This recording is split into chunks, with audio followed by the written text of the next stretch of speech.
I will spare you from my Queen rendition of "We Are the Champions" and simply say emphatically, "We are the champions."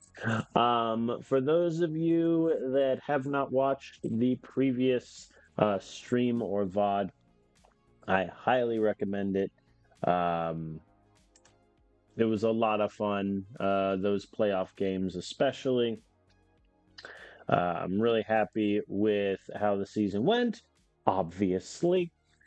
And, watching for context can't hurt. Let me get this set up. So, obviously, we won the national championship. Huzzah! It is especially impressive considering that Clemson 5-8 fire their head coach. They hire me. 1 year, conference champions, the ACC. We lose in the semifinal of the playoffs. Year two, we win the entire thing. We are national champions. That's how it's done. Um, so I've restored Clemson to its, at least in this save, former glory. Um, and now I think my plan is I'm going to stream today that will take us through the transfer portal. It will get us through the off season. I don't think I'll play any games though, because with the holidays and travel and such, I won't stream at least for probably a week and a half. Um, so I think I'll make sure this gets uploaded Saturday night. So that is there. And then we'll pick up in January with the next season. And then my plan is to just continue this until Football Coach College Dynasty has its full release, which at the moment is scheduled for January 16th. So we should be able to get a couple more seasons out of this save and then right off into the proverbial sunset. But at the moment, we have played 7 seasons, obviously our most successful of which have come at Clemson. Not to say we did a bad job at Purdue. I mean, there was 1 year we went 14-2 and lost in the semifinal of the playoffs. I'd take that as a Purdue alum. Just saying, happily would take that. Right now we have a 74% winning percentage. Really, our only blemish is that in conference championship games we are 1-2, as we lost this year to Notre Dame, and then in 2027 as Purdue we lost to whom did I lose to again? All right, USC. That's when they murdered us on live television. Very rude. At the moment, I'm up to 16 All Americans, 42 All Conference players, 28 draft picks, 4 of whom were first rounders. My coaching tree, I'll be honest, so far my former coordinators have not really dedicated themselves in much laurels. The most successful in terms of winning percentage is Andre Kapoor, who is just above 500 at Central Michigan. Ryder Ramirez, unfortunately, the first of my protege to get fired from his head coaching role. So let's talk shop. Obviously, we're a little bit in trouble.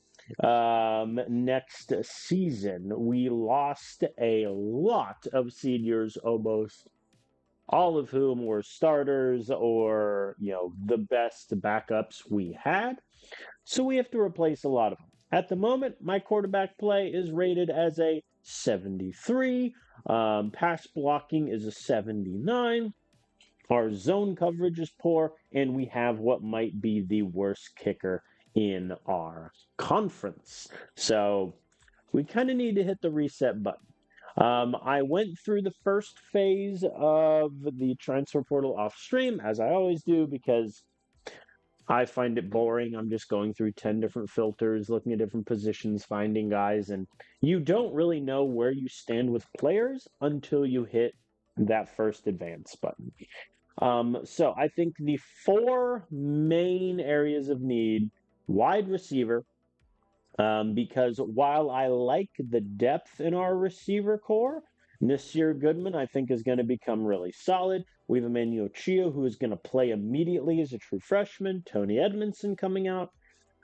Outside of James Ball, we don't have much in terms of up top talent. And James Ball, he played in 60% snaps last season, sure, but he only got 337 yards.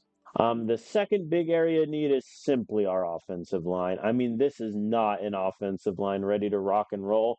Grayson, Jeter, and Dupree were all pretty good depth guys last season. Dupree is probably the best out of those three. Um, so we need reinforcements in here. Good news is guys like Jaden Gilbert, Aiden Jennings, Xander Dyer all redshirted. And so if they get a decent like overall boost because they all have A-, A+ potential, I think we could be getting someone here. The O-line recruits are coming in outside of Blaine Browning, who's probably going to redshirt. I'm not that optimistic about this group. I'm of the opinion you can never have too many offensive linemen, so there's a decent chance we roll into this with like 16 offensive linemen. And I don't particularly see that as a bad thing. Our next area of need is the defensive line. Here I have the opposite problem that I do at wide receiver. At wide receiver, I like our depth, but we don't have a lot of top talent. At D line, I really like our top talent. Samuel Chase, who I promised we would win the conference championship, he's great. Renee Banks, a JUCO player, great. Luis McFarland, one of my most five picks for underrated player of the year last season, got 7 tackles for a loss, 5 sacks, and he only played 21% of snaps. So he'll contribute. I think what's going to work against him is just his potential is on the lower end, so he might even get jumped by like a red-shirting Maximus Bass.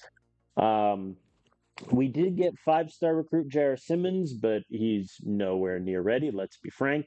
And so we need reinforcements in the transfer portal for D-line. And then lastly, linebacker, we're in trouble. Destin Beatty, I like. He had a lot of good moments. Clayton Wilkinson is probably on balance our best coverage linebacker.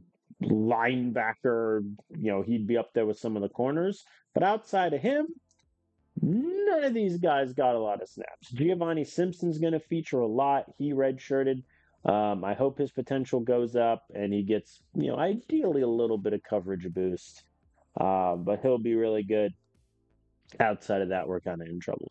So, to that end, let me talk really quickly about those recruits. Running back, I'm really only looking at one player because I wanted to find some depth. And why not go for a redshirt freshman who we were already on top of their list anyway? Kareem Warren, 68 overall, B potential. He's not the quickest guy around, but his ball carrier vision is already an 82. And so if he gets some development points into ball security, I am a happy man. He comes from UAB where he did not see a single snap for 2 years, which is a bit annoying.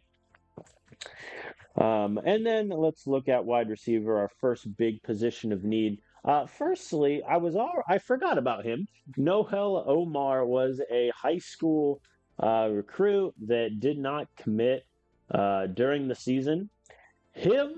Let's be frank, he's here for one reason. His speed is already an 89. His catching is already pretty solid. I think there's a world where he just redshirts to try to give him an extra hit of development, but he'll be decent depth.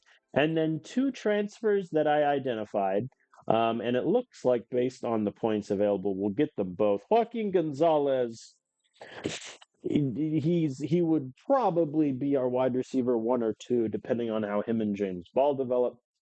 He's great, 83 speed, 90 evasion, 80 catching, 91 route running, and he is a true freshman because he played in 12 games for USC and they targeted him 17 times. Would have liked for him to play less and get a redshirt year, but it is what it is.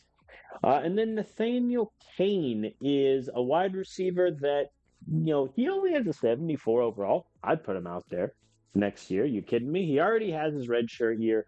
He's got really good speed, really good catching. So if his route running gets a boost, his evasion gets a boost, I'm a happy man. He did not play at Georgia Tech, though, which is a bit annoying. So those are our wide receivers coming. I think if we get all three, which it's looking like we will, our wide receiver group is set, not just for next year, but for years to come, since these guys are all freshmen or redshirt freshmen. I am looking at only one tight end, and that is the recruit that did not commit during the season, Oliver Newsome. He's just going to be a fourth tight end. He'll probably redshirt. Nothing really doing. Decent catcher, bad blocker is what it is. All right, let's look at offensive line. So I'm currently looking at 3 offensive linemen, 2 of which are juniors, and 1 is a redshirt sophomore. They're all pretty similar in terms of their strength is good, and they are well-rounded-ish, with the exception of, I would say, Cornelius Haley. Blockers. I think Garrett Cooper is one that he's going to need a pretty good blocking boost for development. But he's got 86 strength, no complaints. He is a junior who is a JUCO. It doesn't say JUCO on his tag, but I assume he's a JUCO because he only has his junior year here at Texas Tech, where he had 9 pancakes and 1 sack. Cornelius Haley played at Toledo for 3 seasons and a red shirt. Looks like he did pretty good. The 9 sacks allowed last year is a little bit concerning, but hopefully that's a symptom of his low pass block, which hopefully should get a boost. And then finally, Malachi Day, who, as you can tell, has 91 pass block. That'll do. He played at Kennesaw State. Got his red shirt in there. He also allowed 8 sacks, though, which that I'm chalking up to Kennesaw State just being a bad football team because he has 91 pass block. So I like all these offensive linemen. Malachi Day, obviously the priority. And then of Haley or Cooper, I'd be happy with one of them just to fill out that group. In a vacuum, I would probably take Haley since I know I'm going to get a great run blocker. All right, kicker. I am looking at a kicker just to stabilize things. Kobe Chan is very well rounded. He's got 80s and everything, 88 punt accuracy as well. If we get him, he is our starting kicker. Look, I would love to have a clear succession plan to go to Ivan Wilkes, but Ivan Wilkes, he's just not as good. And so I figure bring both those guys in, see what happens with development. All right, defensive lineman. I'm only looking at 2 guys because I really wanted to concentrate. Something I'm trying to change with how I do transfers is identifying, 2, 3 guys and just going on them. Whereas in the previous, I would kind of shotgun blast, get like 4 or 5 names in, and then I'd lose out on 3 of them and be very sad. Joel Felder is a redshirt junior from Virginia Tech, where annoyingly they didn't play him, which kind of frustrates me. But they played him last season, got 58 tackles, 10 tackles for loss, 5 sacks, 17 pressures. I mean, he's just very well-rounded. Like, there's no part of his game I don't like. He's probably going to have 100 tackling for us. He's great. He is also wanted by Georgia and Georgia Tech, so staving those 2 teams off might be a bit tough, but, he immediately slides into our probably top 3 D-line ranks. And then Roman Roberts is a D-lineman that I'm kind of less high on. I foresee him as just being, the best backup we'd have. Maybe him and Farland could fight for that spot. But his strength is a 91. And that's about where the goodness kind of stops. 77 tackling and block shedding. You're okay with that. Maybe not for your best, starters, but at the very least for a backup. He is a redshirt junior, played at Wyoming for 3 years, got his red shirt. Last year, he got 52 tackles, 6 tackles for loss, but only 1 sack. He figures to be a good, solid stopgap option. So we're looking forward to get those 2 guys in. Linebacker. So linebacker is actually, now I think about it, I want to drop Roberts below all those guys in my priority order. Anyway, linebacker is a fun one. We have the chance to do some, shift our defense around a lot. First is Braden Schultz, who is a redshirt junior um, from Tennessee and then Coastal Carolina. Tennessee, by the way, he made second team all freshman linebacker when he got 25 tackles, 7 tackles for loss, a couple sacks, and a forced fumble.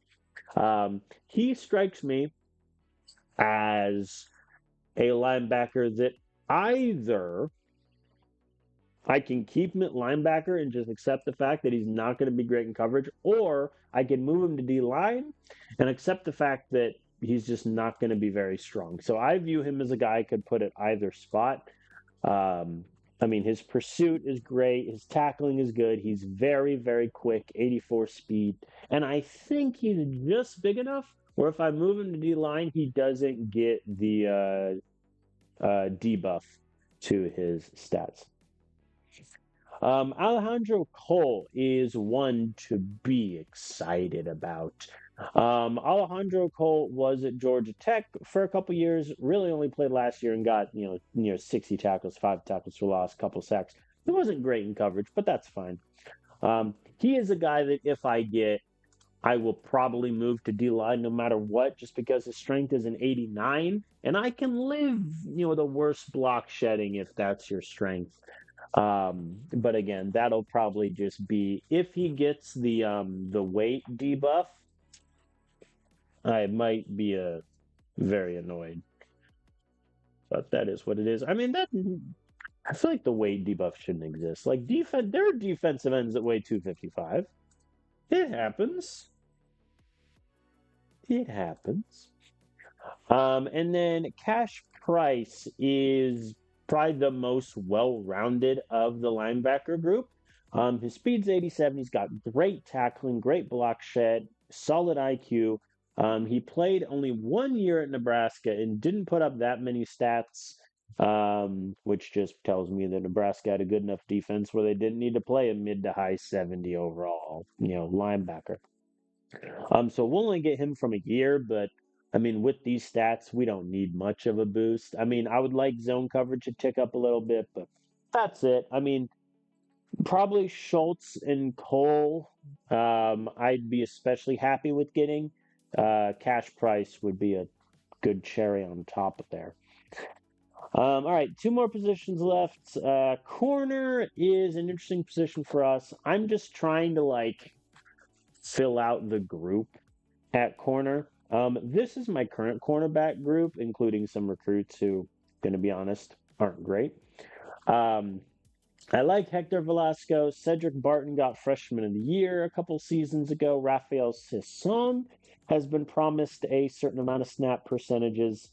So I might have some finagling to figure out there, but we need help at corner, especially the depth department. Jacob Cobb redshirted last year.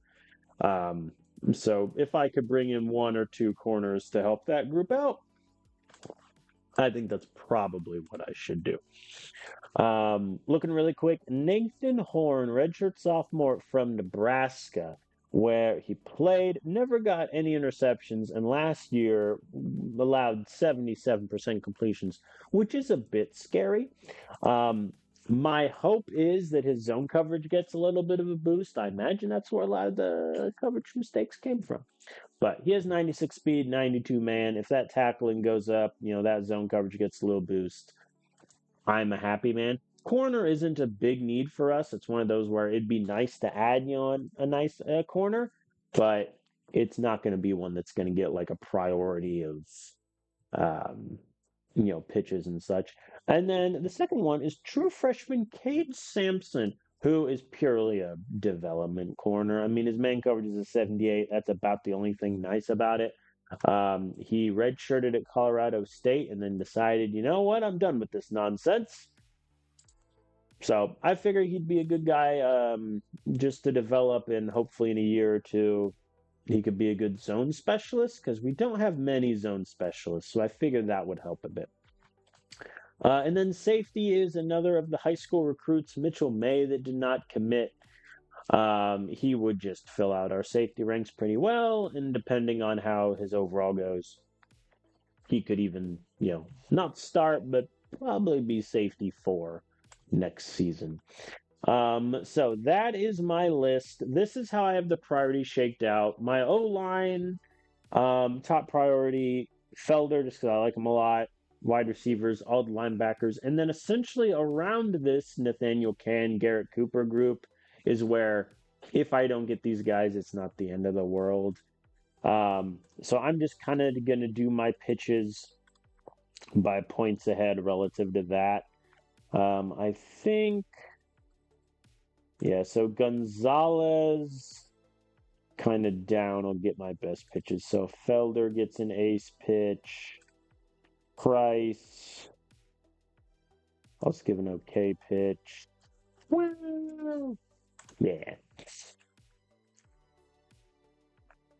Um, yeah, Haley gets a good pitch. I'm not behind on any of these guys, which is kind of funny. But the ones I'm closest to being overtaken on are the guys I really care about, which makes this a bit rough. Alejandro Cole, I'll give a great pitch to, and then just the best pitches I can for these guys on down. Okay. Well, nah, I'm fine with that. Okay. Last thing I want to do before I hit advance is look at NIL because we have 5.75 million, which isn't a lot going into transfers, but hopefully it's enough to move the needle on a lot of guys. Joaquin Gonzalez cares about money. Good for, I mean, I should throw some money his way anyway. What's his market value? Like if I offer him a million of that, that gets me 422 and 900 point pitch. But I don't think I need to do that. Before I offer him money, I'm gonna see what UCLA does. I think that's my call. Um, Alejandro Cole wants a bit of money, and Auburn is kind of hot on my tails. I'll offer 500,000. That gets me an 800 point pitch. Felder, I'll definitely offer money to. I'll do 750,000 for him. That gets me an 850 pitch. Cooper, we'll see. Nathan Horn wants money.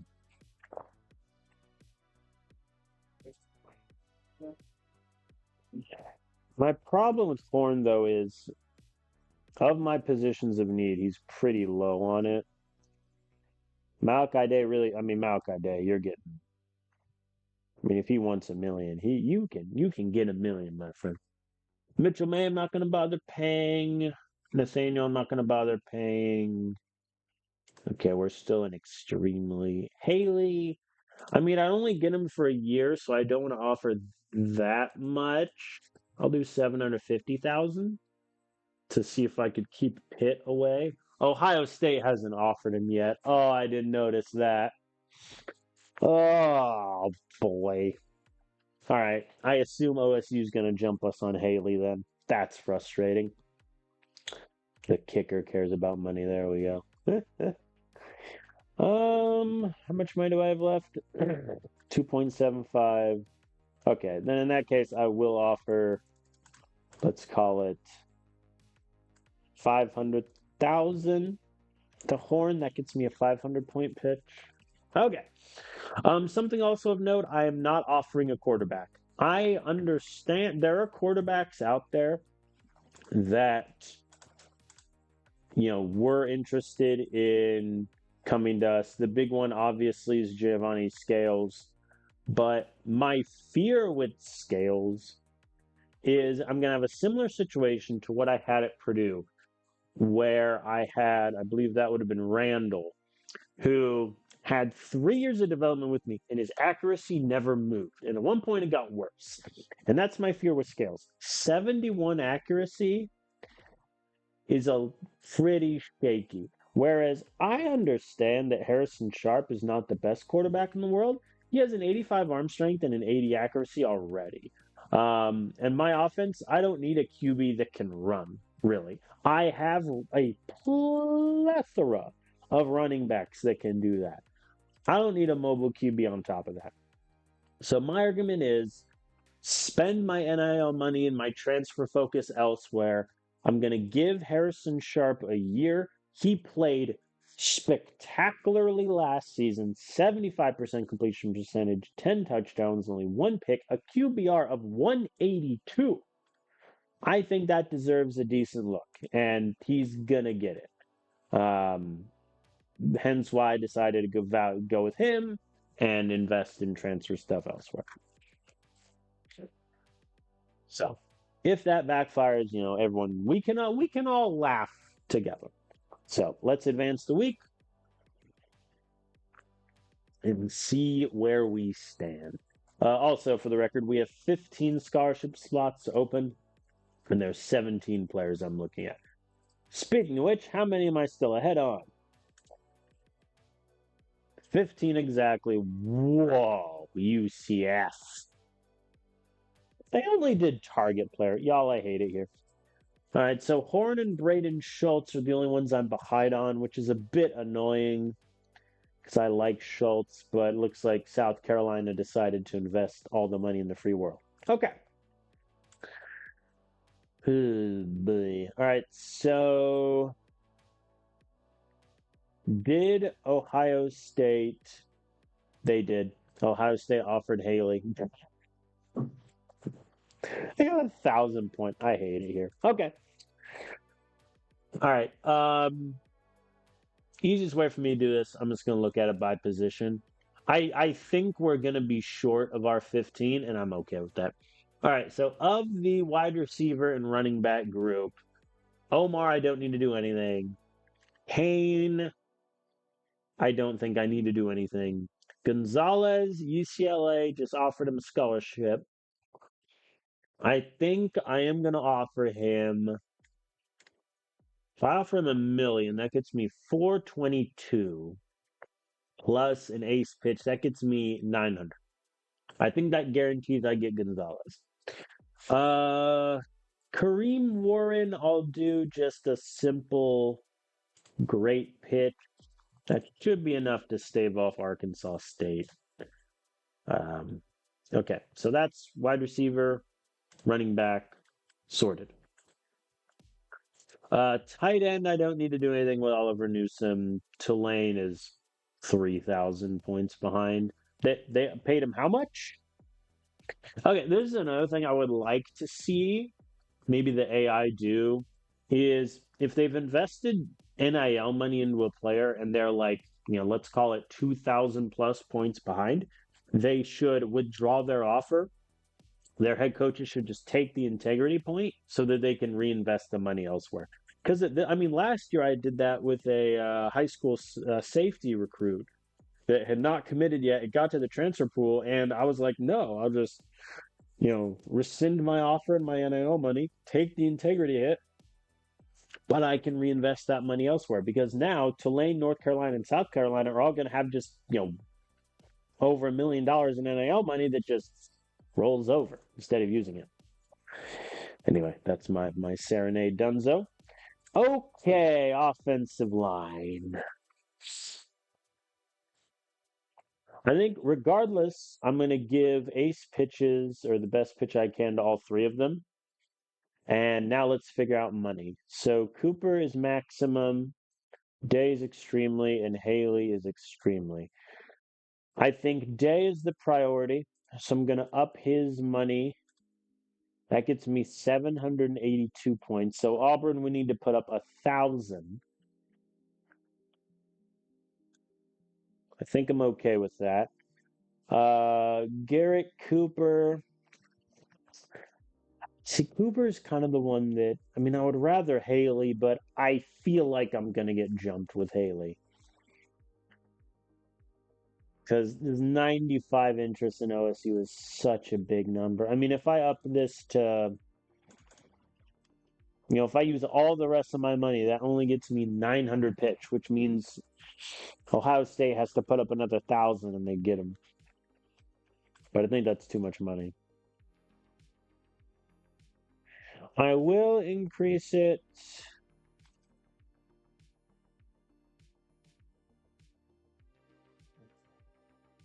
I think I'll do that, and I'm just going to accept the fact that mentally I'm probably going to lose out on Haley. And I have 500,000 left. Cool.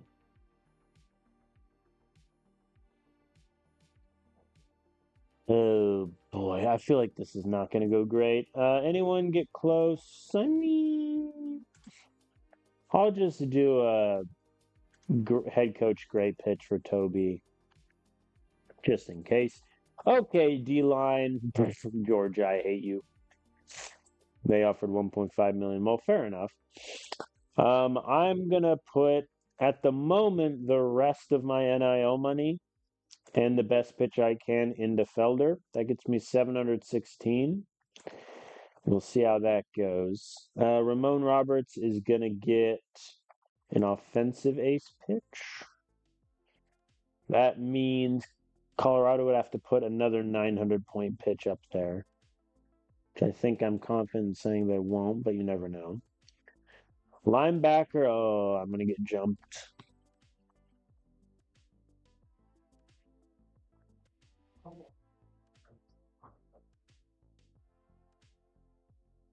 I mean, Schultz is done. There's no way I get him. So that dream is dead.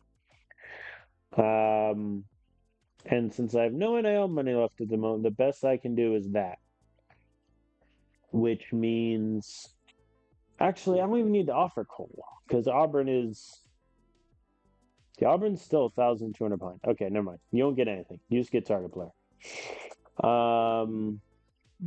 Yeah, I mean, even if I give the best pitch I can to Schultz, I'm 4 points ahead. So yeah, Schultz we're not getting, and we have to hope that we can land Price then, and TCU doesn't offer a bajillion dollars again. It's not looking good. All right, corner, Northern Illinois. So help me God.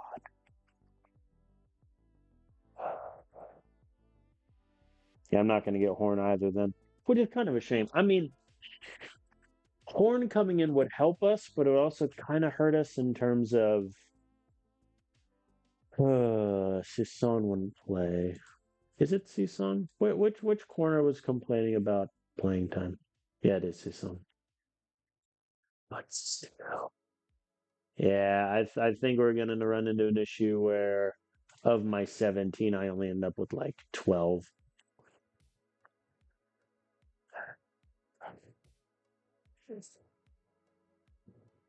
I think in that case, I'm gonna give my ace pitch to Samson because I can't catch UCF on Horn. I don't have the money.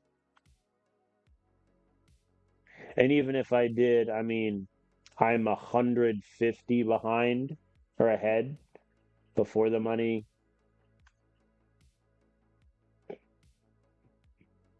And then I doubt anyone has closed in on Mitchell May. Just in case you can get an okay pitch. Okay.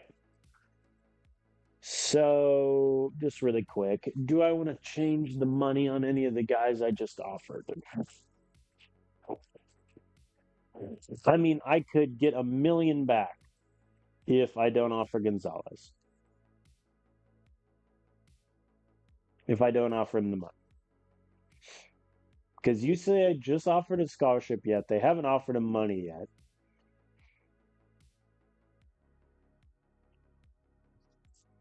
So right now, so UCLA would have to make up about 1,300 points. I don't think they do that. So, do I then want to invest the money in someone like Cash Price to try to get him away from TCU? Do I offer, Samson? Okay, let's play this out. Where is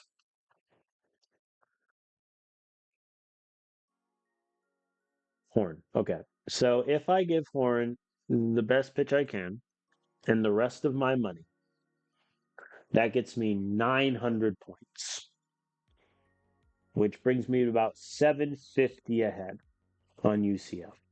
Is that better than Trying to guarantee Gonzalez.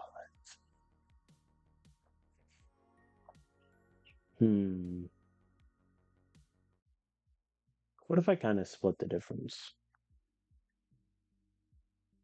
Here's what I'm gonna do. I'm gonna take 250,000 from Felder.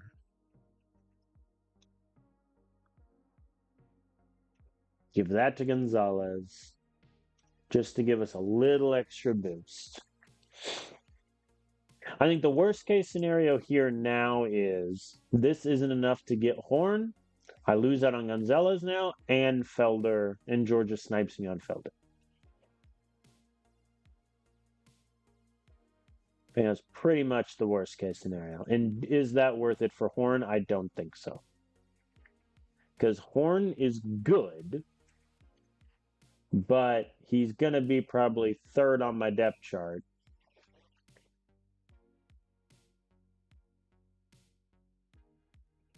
Yeah, I don't think that's worth it. I don't think that is. But man, Horn is so good. Yeah, no, I'm pulling it. I will give that money back to Gonzalez, and that leaves me with 250,000.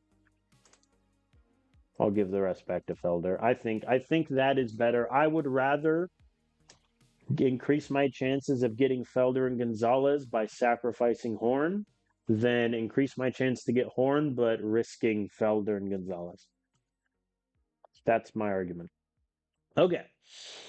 So right now, as it stands, we have 15 scholarships open. Of the 17 players I'm targeting, I'm ahead on these 15. But I am operating under the assumption that I'm going to get sniped on a couple of them. We'll see how it goes. I'm a little...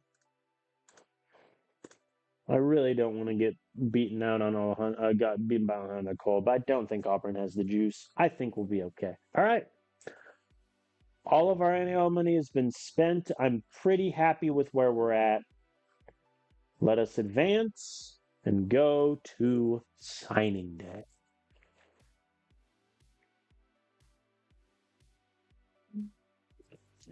All right.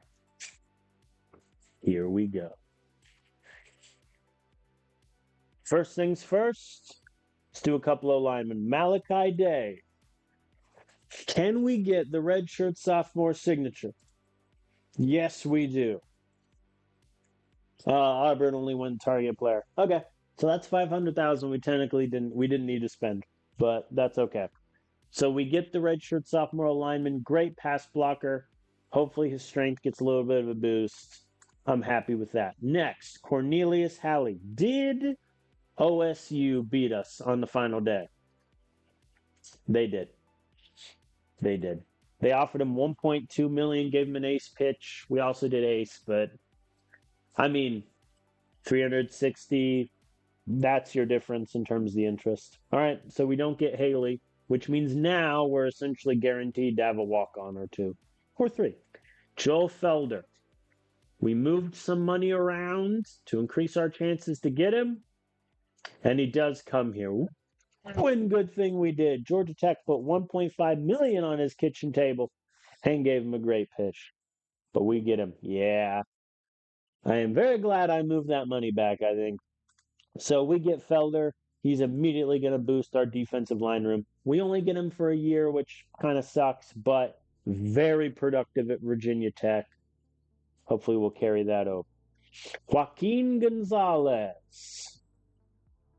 Do we get the 5-star freshman wide receiver? Yes, we do. UCLA offered 1.8 million and did a good pitch. They would have made up that ground had we not put our money back in Gonzalez.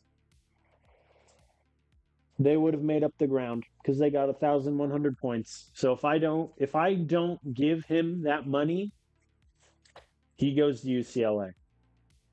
I am a genius. So yeah, I mean Gonzalez. I mean, come on, his catching is an 80. That'll get a little boost. Route running is already good. Speed evasion are already good. I'm a happy man. Braden Schultz. No, we're not going to get him, but let's see who he goes to. Yeah, South Carolina. They moved too far ahead on him, and at that point, I'd rather put our resources elsewhere. I mean, he's good. He's really good. He's quick. He's got 100 pursuit, 85 tackling. They'll enjoy that for a year. Alejandro Cole, we will take. Auburn only did target player, so there was never really a fight. I might move him to D line, but since we didn't get Schultz, I might not. Let's see if we get cash price. Wow. We get cash price by 32 points. Oklahoma State offers 1.28 million and a good pitch. We do a great one, and that's just enough. Okay. So then I think I might move Cole to D line, depending on if we get like Roman Roberts. We'll see. Okay.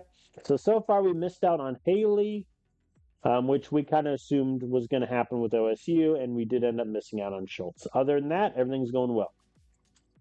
Kobe Chan, we have our kicker for next season. That'll do. Annoyingly, he didn't play at OSU. He was their backup for 2 years, but that is what it is. All right, Nathaniel Kane, we assume we get him. We do.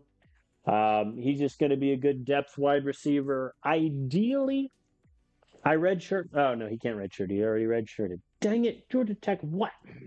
How dare they not play him? It's fine. His overall is probably 68 when they got him. Can't blame him.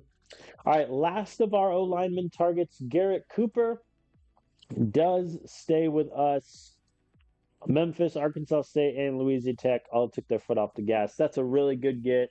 We're only going to get him for a year, but his strength is great. His run blocking and pass blocking isn't the best, let's be frank, but hopefully he gets a good development. And I mean, he got 9 pancakes, only 1 sack allowed at Texas Tech, so who knows? And it does say he's a JUCO down there. Cool. Okay, now for the ones things might get a bit shaky. Roman Roberts does commit. Colorado, they offer money, they give a great pitch, but it is not enough. He's a guy that he's probably going to be a little further down the D line order, if I'm honest. Like, I will probably put Luis McFarland above him if developments, shake out that way. 91 strength, that was really good, but none of his defensive numbers are all that inspiring. He didn't have, I mean, he is a pretty consistent tackler at Wyoming, but tackles for loss, sacks, pressures, those are a bit lower. All right, Nathan Horn. Where'd he go? Yeah. Yeah. Yeah, come on. Oh man, had I taken my money out of Felder and Gonzalez and gave it to Horn, I would have lost all 3. Wow. That is crazy. Okay. Yeah, Horn goes to South Florida. They offer him 1.6 million. They leapfrog us and UCF to earn his signature. I mean, good for them at that point. I mean, look, he's a great corner, man coverage, speed demon.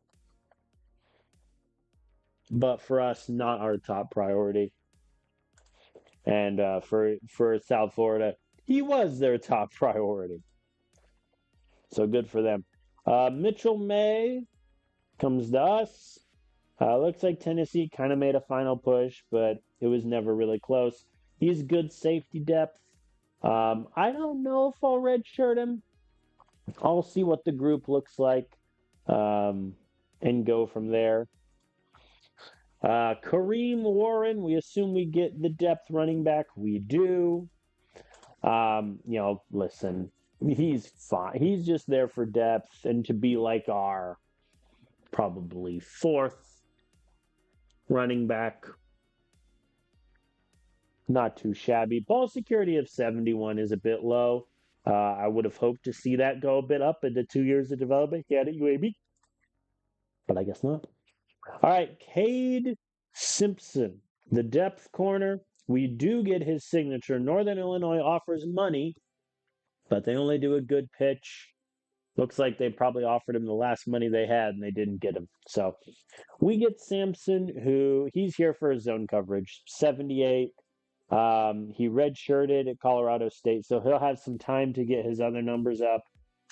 But we need zone specialists at corner, and he helps with that. Even though he might not play much next season, he helps with that. Okay, and then our last three, Noel Omar, get in the building. Again, wide receiver help. He's definitely going to redshirt. His speed could be like a 95 by the time he steps on the field. Love it. Needs to work on his route running and his catching, but speed's already there. No complaints. Ran a 4.37. That'll do. Garang didn't. That's up. Where's Garang end up? Let's see. Ohio State. Yeah. We were interested in Garang for like early on last season, but then it just, yeah, even though we got 1,100 points, the interest in the other two was huge. So, all right. And then Oliver Newsom, we get just helpful depth in the tight end department. He can't really hurt. He's already a decent catcher for a tight end, but his blocking is actually terrible. Okay. So, of the 18 players, I'm not going to count Grang. Of the 17, we miss out on 1, 2, 3. Two of which we expected, Haley and Schultz. Horn, I am now glad we didn't offer money to, because if we don't offer the money to Felder and Gonzalez, I think we lose both of them, which is kind of crazy. All right, so that brings our recruiting class to a close. Overall, 30 players in total. More 2-stars than I would like, if I'm being honest. But all of them have really good potential. I think, getting like Ramon Hicks and Arturo Cotton, probably not necessary, but can't hurt. Same thing with Malcolm Gray, excuse me. So that'll probably bring down our class a little bit. We do have 2 5-star recruits and a 5-star transfer. That might help us out, but I think we'll have a worse recruiting class than last year. Yeah, 22. We do. Okay. We get 2 5-stars, which, outside of these guys, we are the only team to do so. But yeah, 3 4-stars is low. Only 7 3 stars, and then 7 2-stars. Too many 2-stars, I think. Good Lord, Alabama, what are you doing? But yeah, that brought us up to 84. So we are going to have 1 walk-on. That'll do. Let me just look at it pretty really quick. Wow. We got 1 5-star. That's okay. All right. Let's save in advance. Our prestige is up to 9. It better be, because we won the whole thing. We get 1.5 million in NIL money back, because the players we didn't get. So let's do some spending. First, resolve our debts. All right, NIL. I think I want to go up to about 15 million. I think 15 million is about where I'm going. Just in case, 18 million. I think I'm not going to go the full max. I think I'll go to 18. Stadium, let's get that up back to level 10. I might double back. Facilities, I'll just get up to 11. I'm not going to bother going up to previous. College life, let's get that back up to 10. Yeah, marketing go up to 8 because that was my plan. Academics, we're never going to be great. I'm kind of fine with. Yeah, I'm fine with keeping academics where I'm at and reinvesting the money elsewhere. So let us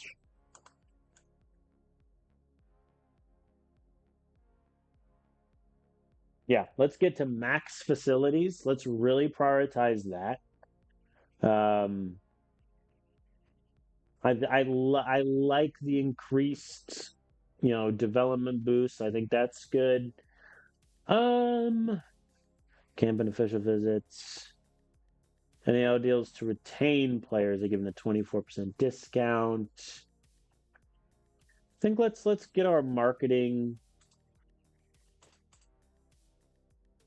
Yeah, let's put a little bit more into our marketing just to give us a better chance of getting to 9 million. And then academics, I'm just going to let fall. I'm okay with that.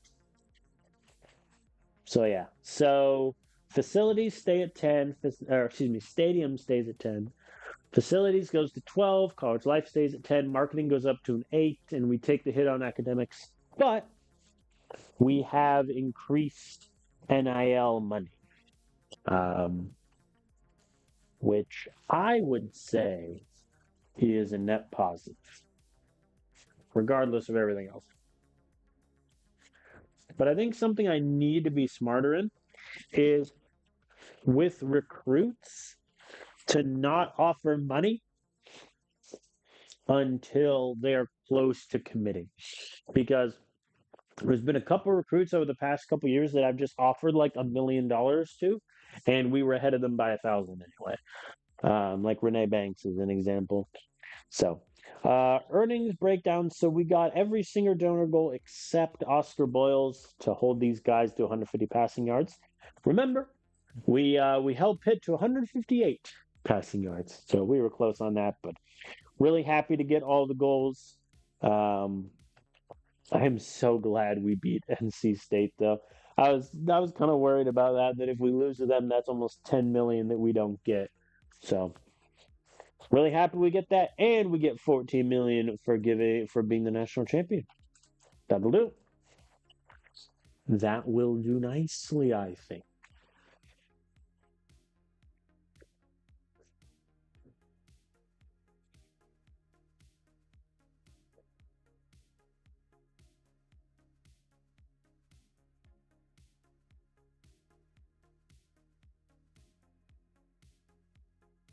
All right. Ooh, we have a new diamond booster. All right, so that brings us up to 3 diamond, 2 gold, 3 bronze. Cool.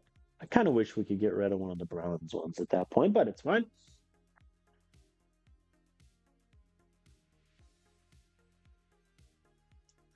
Realignment, yeah, I'm not doing.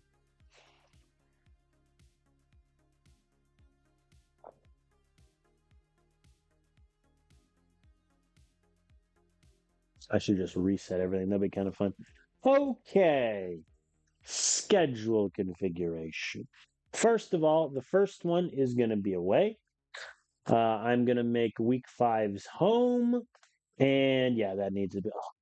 Oh, this is a bad home and away split for recruits. I mean, I need to schedule a really good opponent week five and week nine as well. Week one doesn't matter. Week one, I can keep as South Florida for all I care. But actually, home opener. Is Purdue available? No, they're not. Dang. Purdue available? Purdue is available for the second one. What about the third one? They are. Let's face Purdue week nine. Let's face Purdue week nine. All right, so at first glance, I'm going to be honest. Our conference schedule is looking pretty easy. Um, just on balance.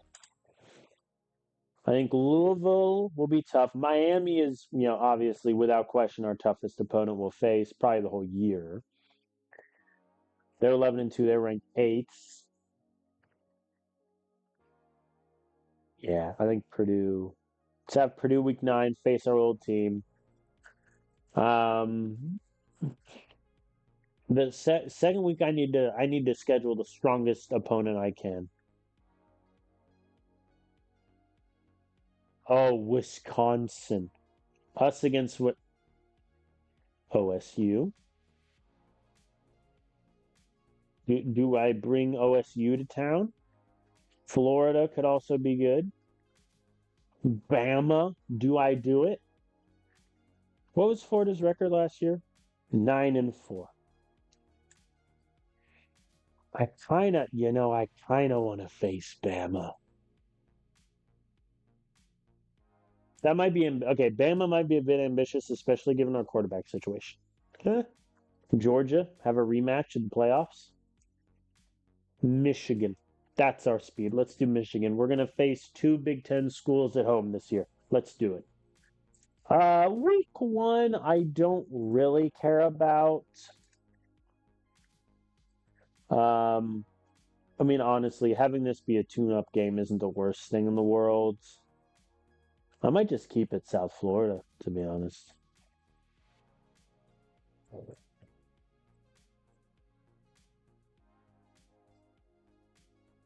Yeah, I'll just keep it South Florida. Why not? All right, so that's our schedule. So we're week one, we're away to South Florida. Then conference games, we're home against Louisville and Navy, at Miami week four, home against Michigan week five. These two games are going to be our hardest the whole season, I think. At North Carolina, bye in week seven. At Virginia Tech, and then our last out of conference game is home against Purdue. I think that'll be fun. Then at Duke, they're a tough opponent at Boston College, and then the final two games, home to Wake Forest, home to NC State. I'm okay with that. I think the other reason I schedule Michigan at home is there's a decent chance we're competing with Michigan for recruits, and having that be a home game will be pretty good. So that's my schedule. I think, let's be frank, I doubt we're going to go undefeated in the regular season for a second year in a row. That would be kind of wishful thinking there. So odds are we'll lose one of Miami and Michigan. Maybe a game down here surprises us, but outside of that, I think we'll do okay. A lot of this season just depends on Harrison Sharp and his development. I think that's going to be big because if he doesn't develop well, we might be in trouble. So let's advance the year. This advancing week screen usually takes a second.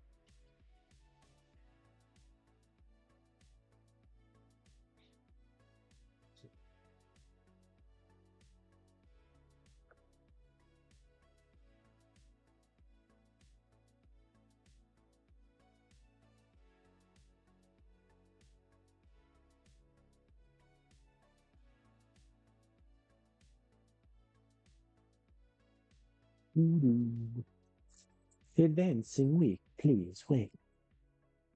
It really is remarkable, like for how much this game loads and all the stuff, how kind of quick it goes.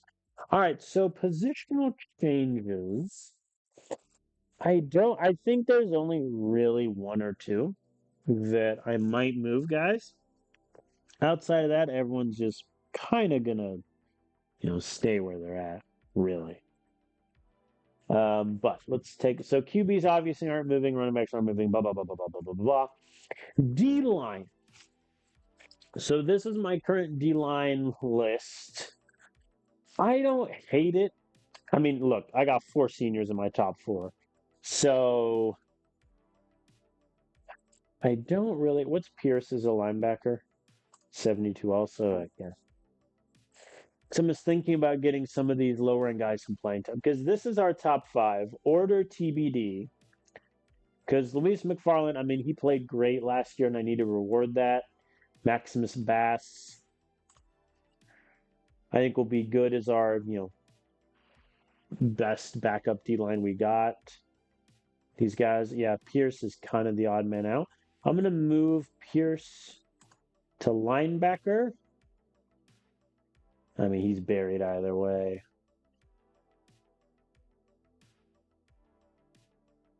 What's that do to my D line look if I move him? Yeah, it's kind of create this gap. But I have faith that these guys will develop well. I'll keep that. I'll keep that. I'll move him to linebacker. And my argument is that at D line, odds are the guys behind him with A minus potential are going to jump him anyway. So better to move him to linebacker where he has a better chance of playing. Alexander Stark probably jumps him, but I mean that's about it. Okay. Okay, and then linebacker. So Alejandro Cole. Wow. His overall goes down as a D lineman. That doesn't make any sense to me. I guess you're saying his overall goes down because his block shedding is so low, but his strength is an 89. Okay. I guess I keep him at linebacker then. Yeah, poor Brandon Sullivan.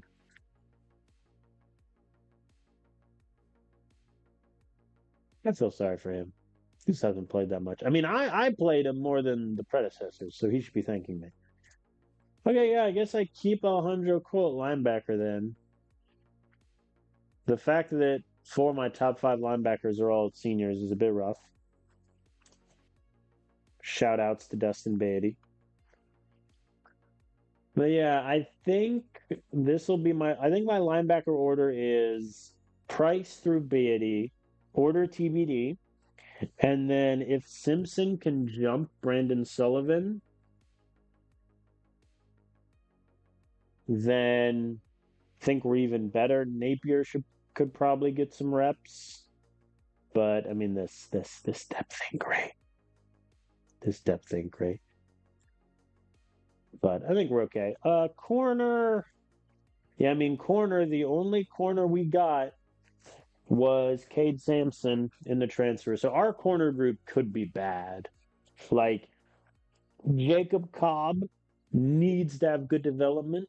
Kyle Parrish needs to have good development. No shot Jamar Martinez does. And then Cade Sampson, we hope and pray.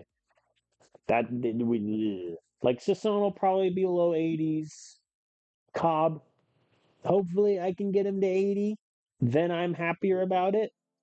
And then Kyle Parrish getting any development whatsoever will be icing on the cake, I think. Safety. I need to figure out whether or not I want to redshirt Mitchell May. I think that's really the big question. I think the benefit of redshirting him is, I mean, I kind of have to, don't I? Who am I redshirting at corner? McNeil and Stafford. That leaves me with 8 corners. I'm okay with that. Safety, if I redshirt, yeah, I mean, if I don't redshirt him, he's safety probably 4, maybe safety 3 if he jumps Matthews, but I'd rather redshirt him and just have Crockett fill that fourth safety role. Or maybe Cale Garner, depending on which of the two gets a big development. But yeah, I think that's fine. Um, Actually, Samson, what's your overall safety? Worse. Never mind. Had a thought, it went away.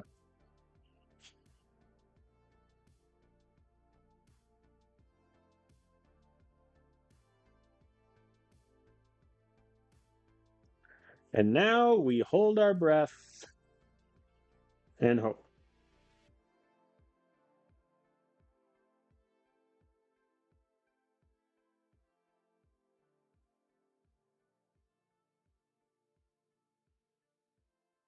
Drum roll, please. Oh boy.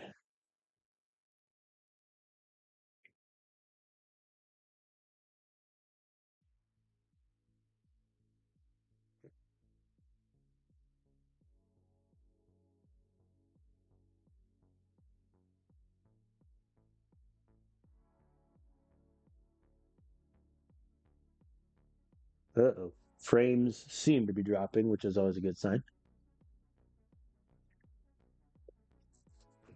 Holy. Okay.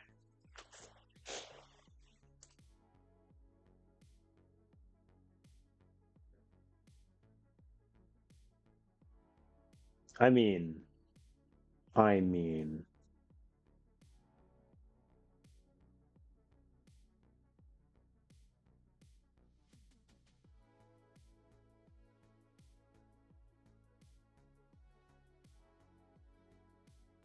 wow. That'll do. Sorry, I'm just checking something because it looks like I'm dropping frames on OBS, which is always a good sign, but look at that development. All right, cool. The audio is still fine. I don't care about anything else. Look at Jack Jacob. My God. Okay. Let's bury the lead. Harrison. He went up by 2. Guys, he went up by 2.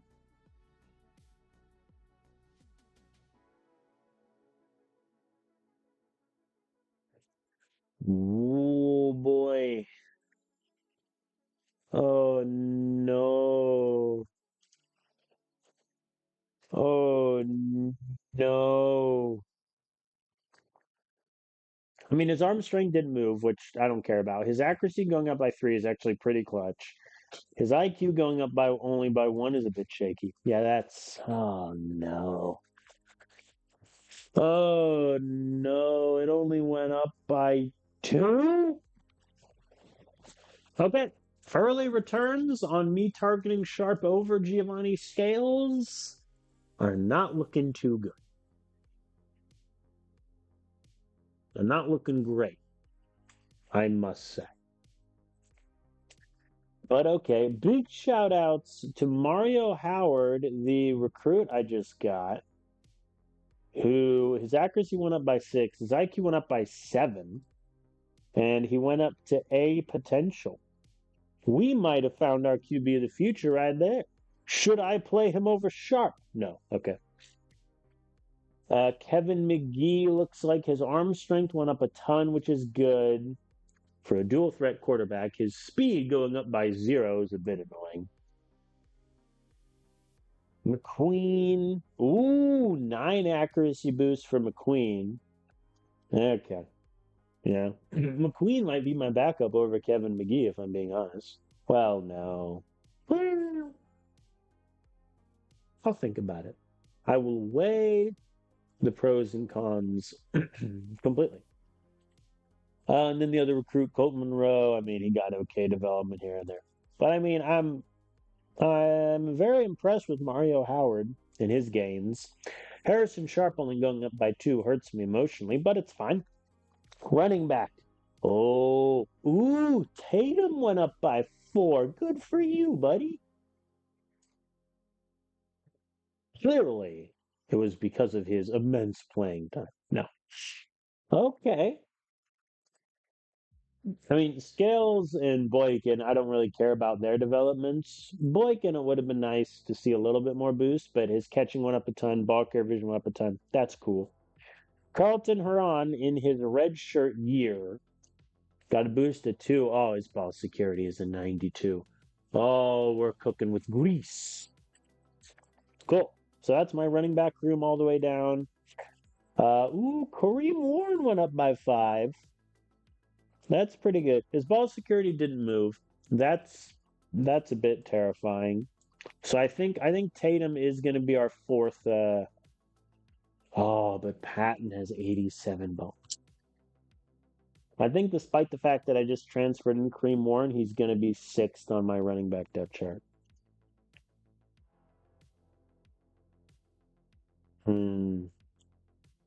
I'll have to think about that one. Ramon Hicks went up by 5 and his potential went up, so that's good for the recruit. Okay. Okay. Pretty good overall. I would have liked to see a little more from Haran, but is it Heron? It's probably Heron. But I like our depth a lot more now. Like our depth a lot more. I think Aiden Patton on balance. Good. Yeah, I think Patton's going to be our 4th running back. Then Tatum and Warren can fight it out for the 5th spot. Wide receiver. Ooh, yeah. Guys. Gonzalez is an 87 overall. His evasion is a 99. We're good. We are good at wide receiver. I have solved all the issues. Emmanuel Gio just got a 5-point overall boost, 99 to his route running, 88 catching. Yep, yep. That means that Noel Omar, I am going to redshirt him. I know his overall went up to a 76 and his catching is now an 86, but I have to redshirt him. I mean, I would put him ahead of Nelson Rucker, probably, but I'd rather redshirt him. Oh, yeah, y'all. We have a great receiver room. Oh, yes. Yep. This is why. This is why potential matters overall, because it can really pay dividends. I mean, Emmanuel Chio is going to be a true freshman. He's going to be our third corner or third wide receiver. Nasir Goodman got a big boost to his catching. Strength went up by 11. Now it's a 45. Let's go. But yeah, our depth at wide receiver now is a little shaky. Drake Daly, his potential went from a C to a D plus. Edmondson, the other recruit we just got, his potential went from a B plus to a B minus. That privately is a bit annoying, but Omar will redshirt, Edmondson red shirts. That gives me 8 wide receivers. I'm happy with that. Nelson Rucker probably not going to play much, which is tough. Tight end. There is now a consensus tight end 1. Jack Jacob got a 9-point overall gain. That'll do. His run blocking is now a 91. That'll do. Bergman went up a bit. He's going to be our tight end 2, though, so his production is going to go down a bit, which is a little unfair for him. But it is what it is, I think. And then, yeah, Caden Woods is going to be our tight end 3. I don't know if I want Newsom to redshirt or not. I'm a little worried about only going in with 3 tight ends. But I'll see. I'll see how that goes. But Caden Woods going up by 5. I mean, his catching's an 82. His pass block just went up by 13 to a 72. So I think I have my succession plan set at tight end. O-line, talk to me. Ooh, Grayson up to an 89. Malachi Day, the transfer, up to an 87. Troy Jeter, his potential went down again. His potential used to be, I believe. Can I see it in the attributes? Yeah. So when I came in, his potential was, I believe, a D plus. And I was like, okay, it's a C minus before. Maybe I'll play him a bit and he'll go back up. And since then it's been D plus, D minus, F plus. Cool. That's fun. Oh boy. I mean, yeah. Mark Dupree only going up by 1 is legitimately disconcerting. His blocking barely changed at all, which, I mean, on one hand is fine. He has 92 and 90 there, but that's a bit annoying. Jeremiah McKinney, the converted tight end, he got a pretty good strength boost, but his pass blocking didn't change that much. Garrett Cooper got a good strength boost, but his blocking didn't change that much. Yeah, I think we might be kind of in trouble in the O-line department, especially if one of these top guys goes down. We might be in trouble. Ooh, Marshall Adkins up by 85 run blocks. Marshall. Hello, Marshall. I don't know what to make of this O-line thing. I mean, not great returns from our 6 to 7 group, but then our depth guys, they got huge boosts. Oh, Rodney Finney, up to an A minus potential. Cool. So I think I am gonna redshirt probably. I mean, do I redshirt 3 of them? Browning and Cotton are definitely gonna redshirt. Probably Finney too. So I'm gonna throw Conway to the Wolves, I think. That leaves me with 11 O linemen. I think that's fine. All right. I mean, the group looks better at the top. That's without question. But You know, Cooper, McKinney, Dupree didn't get that many games to cover the middle. Really happy with Gilbert getting 4. He has 81 pass block. That's big. Marshall Atkins obviously now is looking better, but his strength is still a 70. All right, kickers. Let me just so Toby Chan 81, 83, 80, 89, 73, 83. Ooh. I think Wilkes is going to be our punter, and I think Chan's going to be our actual kicker. I think that's probably how I'll space it out. Because Chan, I mean, he's objectively better at.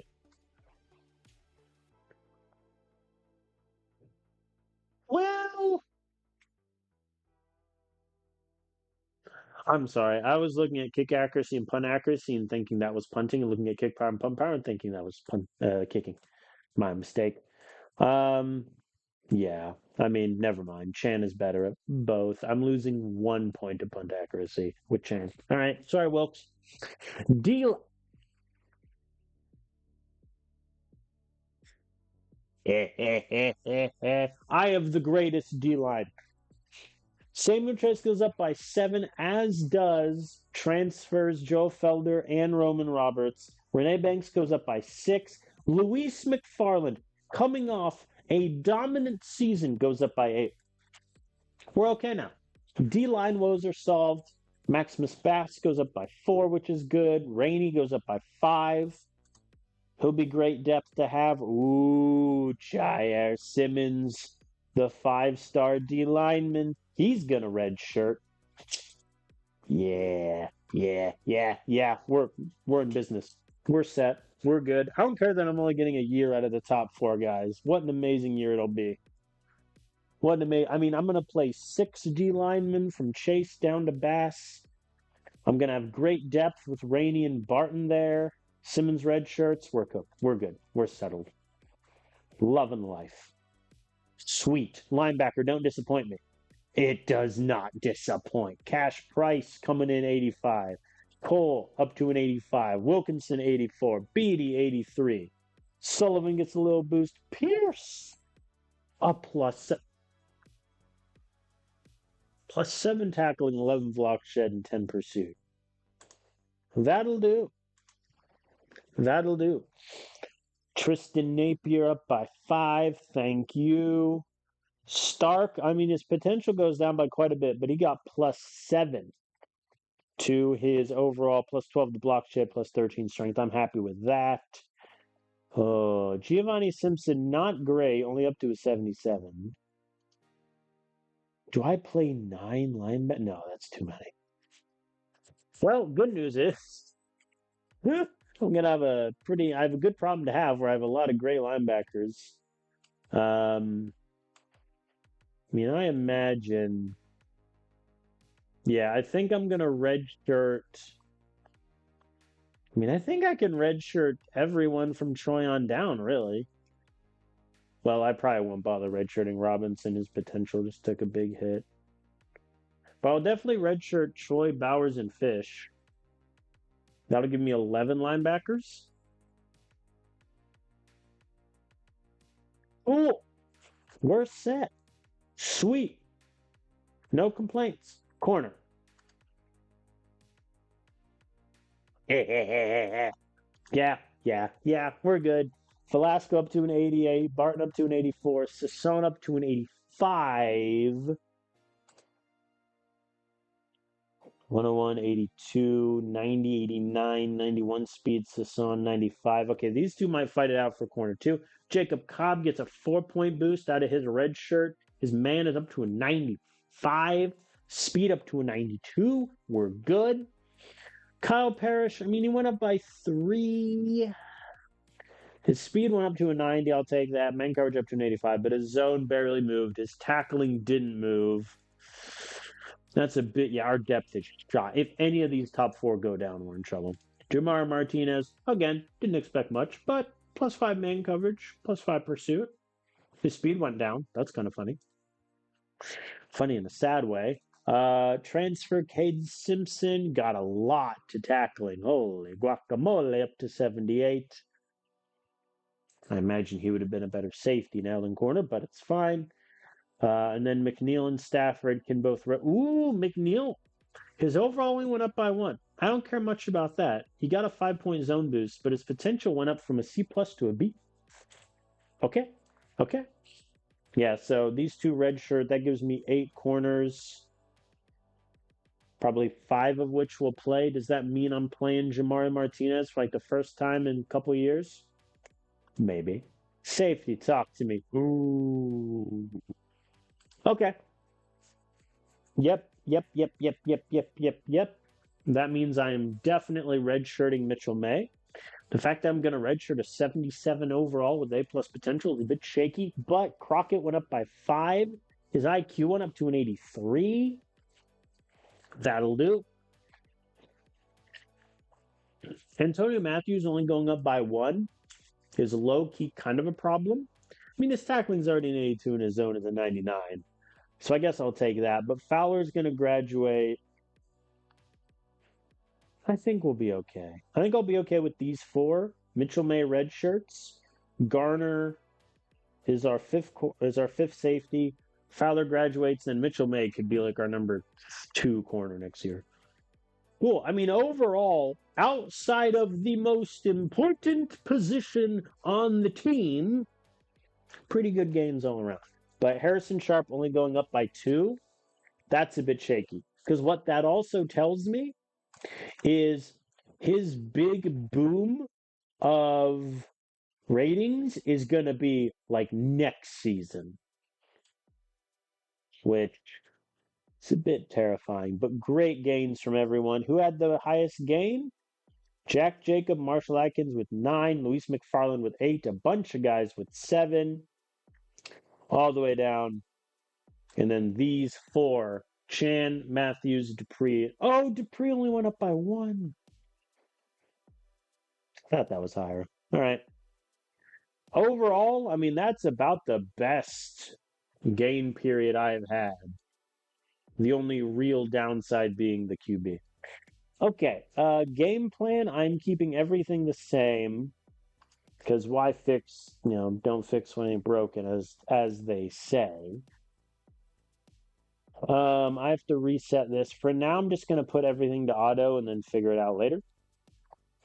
But yeah, that's all set. I mean, outside of our, yeah, I should have got scales. The early return, and by early return I mean gain period, I should have gone for scales.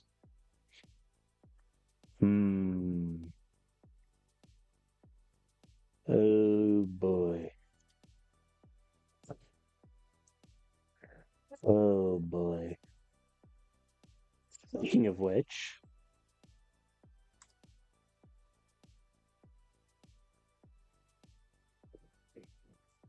this is just the quickest way I know of finding scales. Where are you at, Scales? Sup? Let me look at his gains. Ah. No, his accuracy went up by 8. Oh, that's frustrating. That's frustrating. Man, his accuracy went up by 8. Yeah, yeah. At the moment, it's looking like a mistake for me to promise Sharp the starting job and not go after Scales. Because the thing with Scales and the reason I didn't take him was twofold. One of which is we don't need a dual threat quarterback, which is true. And the other one was his accuracy was a 71, and his QB IQ hasn't moved and still didn't move. I'm vindicated on the IQ, but his accuracy going up to a 79? Man alive. Yep. Man. Yeah, that's one that got that's it.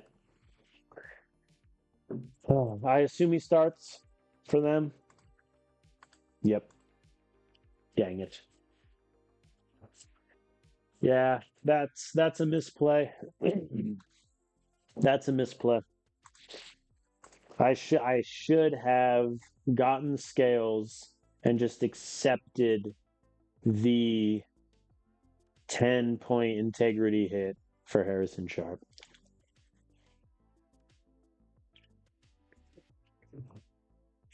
That's a shame. What do you mean you're leaning toward the... My succession plan at tight end is ruined if Jacob leaves early for the draft, by the way. That's a bit annoying. Oh, man. That's so frustrating. I should have gone after Scales. I mean, look, I say that not even knowing if I would have got him because Clemson was ahead of him to start, but South Carolina, made up about half the distance. And if it came down to money, then that's that. I should make a mental note next year to schedule South Carolina so that I can face Giovanni. Oh, I will watch his career with great interest. I'm just making a note to check in on Scales after the season. Okay, we are now in the off-season period, which I am on the record saying it is my least favorite part of this game, and I find it to be essentially a drag. One thing I do want to do really quick, let us now figure out our depth chart. So QB Sharp 1, Howard 2 over McGee, I agree. And then McQueen looking solid. Colton Monroe can redshirt. I'll probably end up cutting McGee if I am frank. We'll see though. Running back is a bit tricky. Patton, honestly, like 87 ball security is better than like Boykins. Like that's just where I'm at. So I think honestly I'm doing this.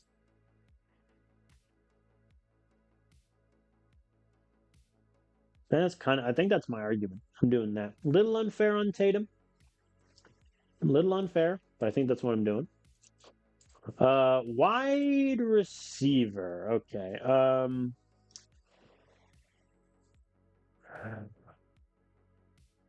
Do I redshirt Omar? I'm gonna redshirt him and pray he doesn't complain about playing time. I think that's pretty much what I'm at. Tony Murray, I'm not gonna bother redshirting. I think I want him in the mix. Edmondson. I mean, if I redshirt him though, I become very weak. I only have 8 wide receivers then, but I guess I'm okay with that. I guess I'm okay with that. You don't want Nelson Rucker to play that much. Do I go down to 5 wide receivers? I think I do. I'm gonna lessen the wide receivers a little bit. I'm going to 5.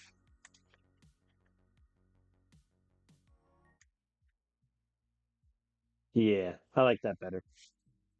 That lets me redshirt both Omar and Edmondson. Oh, Gonzalez. Look at my boy. Is he number 1? No, Ball has 108 speed and 93 catching. No. Tight ends. Hi, guys. Okay, so Jack Jacob potentially. I think I'm okay having no 4th tight end. I think if one of these guys get injured, obviously I rip the red shirt off of Newsom and go. But I think for now I'll play the 3. I'll play the 3. Here's a question. Okay, I would. All right. Like right now I'll play my 3.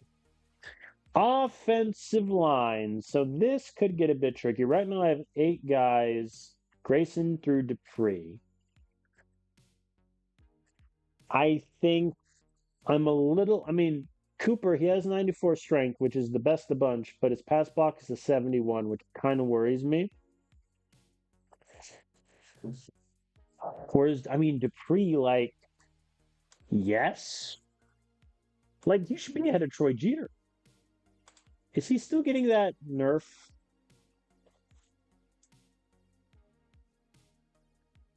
He's still getting the nerf due to his weight. Man, that's so frustrating. Whatever. But I mean, yeah, Dupree is like third. I I could make it art. No, he shouldn't be ahead of Day, but he should definitely be ahead of Jeter. So Jeter at 4. I think Cooper at 5. I can stomach a little better.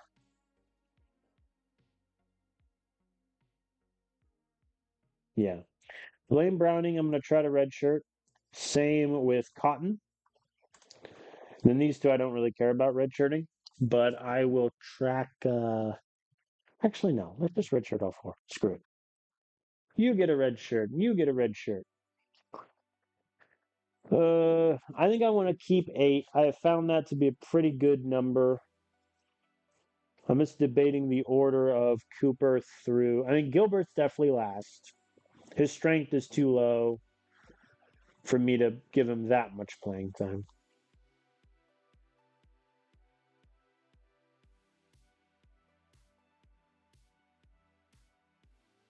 I think this is an order I like. The 97 pass block for Corbin is really good. I'm debating putting him at a Cooper, but I think I'll take Cooper's strength.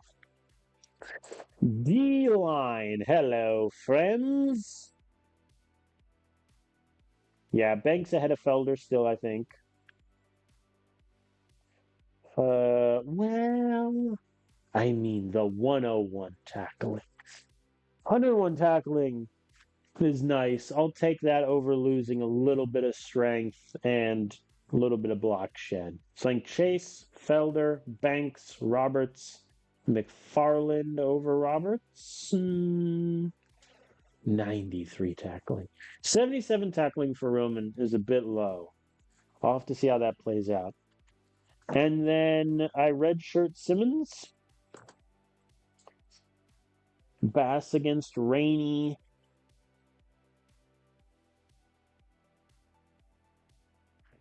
And they're both pretty equal. The 64 pursuit I don't really care about, but I think it should be Rainey with Bass being on the outside looking in there, and then Malcolm Gray can also redshirt. 6 D line, I think that's what I want. Linebackers. Hello, friends. I mean, Price and Cole are pretty entrenched at 1 and 2. I mean, Beatty just didn't develop the way I wanted to in that game session. Like, I'm debating dropping him below Sullivan even. I don't think I will, though. Yeah, I think I'm good with Price, Cole, Wilkinson, Beatty, Sullivan, Peters, or Napier. Napier, I think. I'm getting 10 better zone coverage, 14 better tackling, 5 better pursuit. I am losing a lot of block shed, though. Should I have moved Pierce to D line? Yes, I should have. He's 302. Oh, wait, no, I did. He was a D lineman. That's fine. I forgot. I mean, he's still 7th here. 8th. Simpson can be 7th. I mean, yeah, I'm gonna redshirt like all 4 of these guys.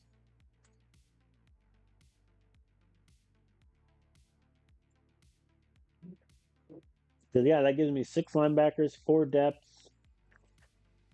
Yep.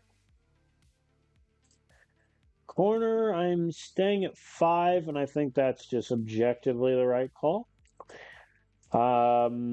My real only question is Barton or Sisson. How many? What's the snap percentage? 40.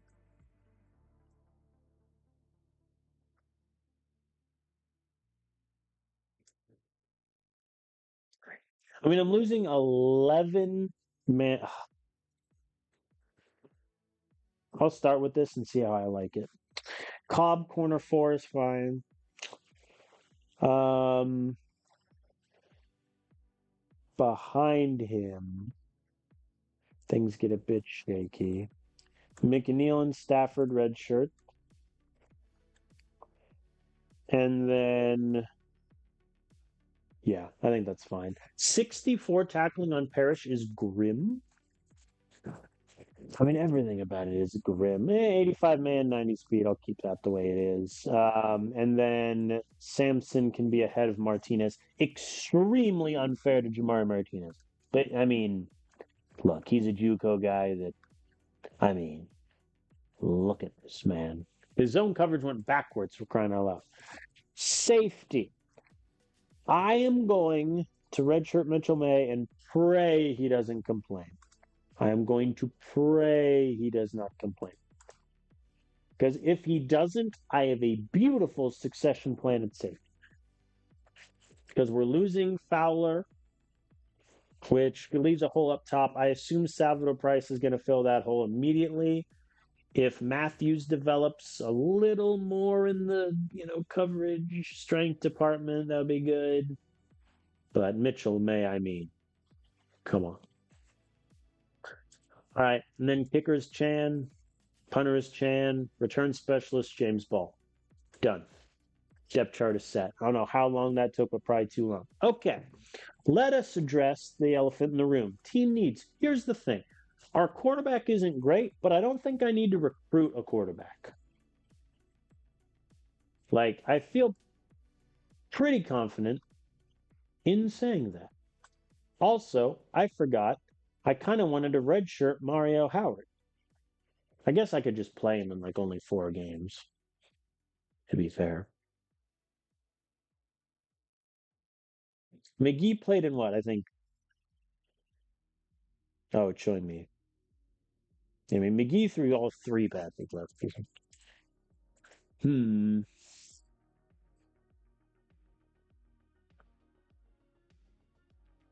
I think I'll redshirt him, and yeah, I think I'll redshirt him. I might take the redshirt off and play him for like 4 games.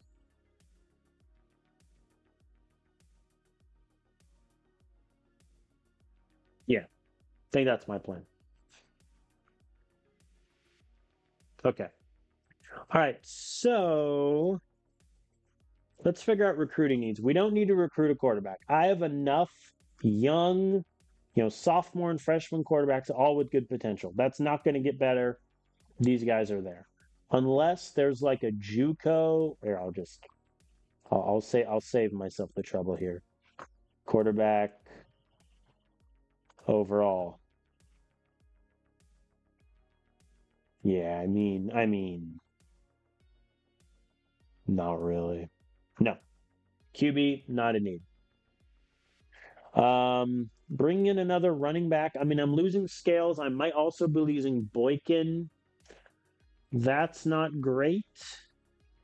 And I only had 1 recruit there this season, so I am going to put it down as a need, but we'll see. Wide receiver, I think. Oh, I didn't see who the second walk-on was because Murray was there last season. Wide receiver, I mean, we're pretty young at the position. I don't think it's that much of a need.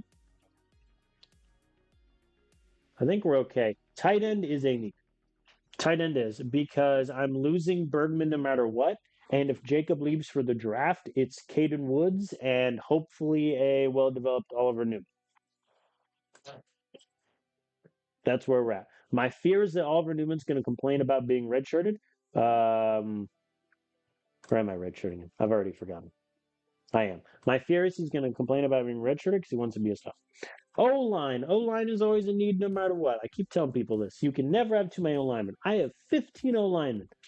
The majority of which outside of this group has, A, B plus potential. You could never have enough O-line. I mean, especially since I'm losing Grayson, Jeter, Cooper, Dupree, no matter what. Dupree, by the way, converted tight end. Kicker, I think we're good. D-line is a need, if only because I am losing the top 4 guys. And, it's not looking great. Rainey will probably want to transfer out because he's not that high on the depth chart. So D-line, pretty big need. Linebacker, exact same conversation. I'm losing Price, Wilkinson, Beatty, Sullivan. And although I like our group behind them, we need it. Corner! I would classify corner almost as more of a transfer need than anything else. Well, let's play it out. Velasco is gone in a year. Barton's is on in 2. Martinez was gone.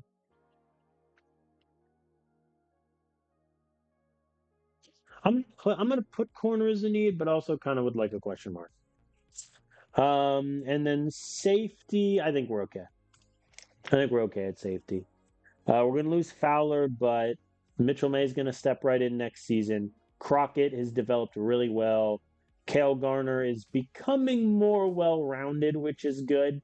Probably won't ever be the level of like the second or even maybe third corner, but I think we're okay at safety. So our team needs, in no particular order, running back, tight end, O-line, D-line, linebacker, corner. Okay. That said, let's go to recruiting. Hello, my friends. Let us begin. Any 5-star? Why, hello. Are you?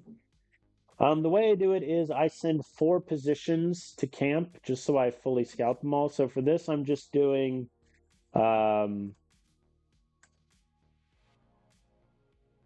the best recruits available, and then very simply, if I'm on the list or if I have a decent enough interest relative to the other schools.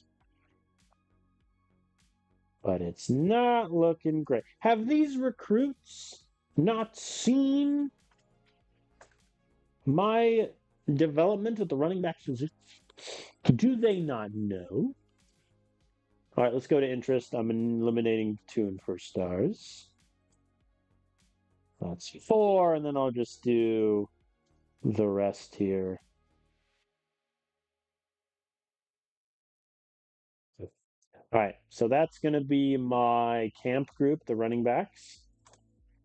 Let us look at tight ends. So far in this save, the tight end classes have been poor, is what I have noticed relative to everyone around them.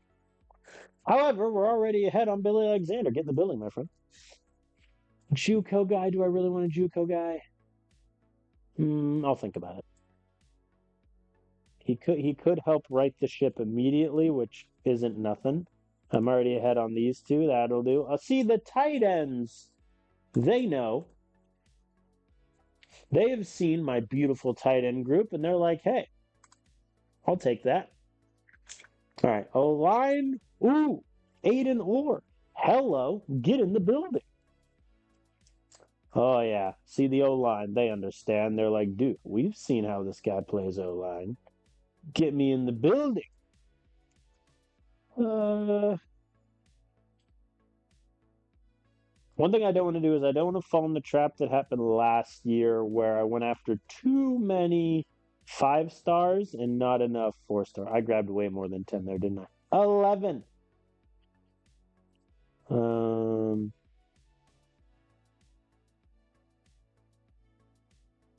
I'll drop Christian. Okay, so that's 30. So I can only afford 10 more, but I'm going to do some dumping of some of the positions. Let's look at... Ooh, hello? Get in the building.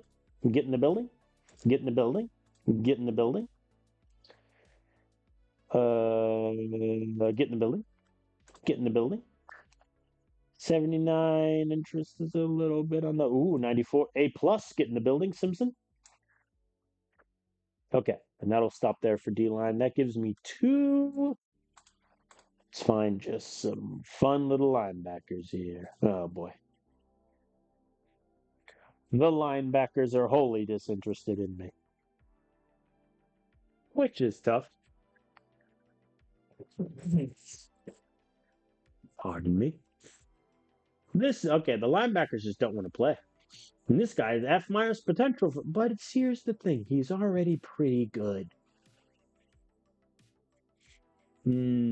I'll add it for humor's sake, just so I can be humored. Interest score 100. Get in the building. and then I'll come back. Okay. So I am going to send. Well, actually, I wouldn't consider running back a top 4 need. I'm going to send the O lineman to camp because I get 4 position groups essentially that I can send to camp. I know that I want O line and then D line to be one of them. I think what now I'm going to do is let's scout some of the running backs because I have a little bit of a jump, so I won't need to use that many scouting points, which is good. But I'm just going to save myself a couple scouting things down the road. Okay. So Houston out. Hayward out. Newsom out. Gage out. Dahl. See, I'm ahead on Dahl. Only C plus potential though hurts me emotionally. No, I'd rather chase. Okay, so these guys can stay.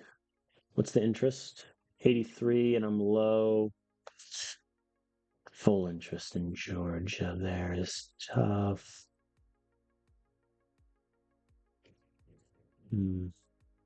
I think I would rather compete with these schools for Newman than these schools for Farrell. I think that's my argument. So let me drop Farrell. And then these two, let's say a F plus. Then it does.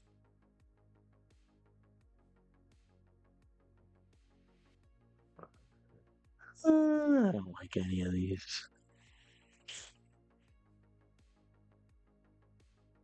Yeah. Honestly, like, we're just going to go for these two, I think. So let me get them good pitches. Okay. So that is running back and O-line settled. Tight end, I'm just going to give whatever pitch I can.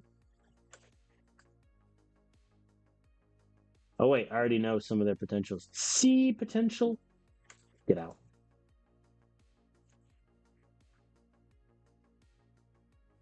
So I think I don't want to fall in the trap where I go after too many guys early that I fall behind, because that happened last season. 1 pitch remaining to a random D lineman. Congrats, Brian Ahmed. You get an okay pitch. All right, that's that settled. Advance the week.